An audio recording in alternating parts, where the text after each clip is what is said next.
A hand is seen scrolling endlessly on a smartphone screen, a look of fixation on the user's face reflecting on the screen.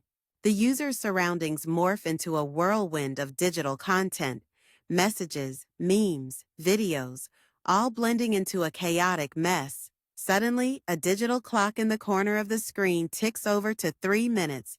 The user's eyes widen in realization. The user takes a deep breath, puts the phone down, and steps back. The digital storm around them pauses, then starts to dissipate.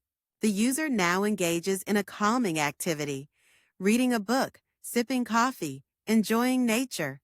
The smartphone screen goes dark, symbolizing a break from scrolling. The user picks up the phone again, but this time with control.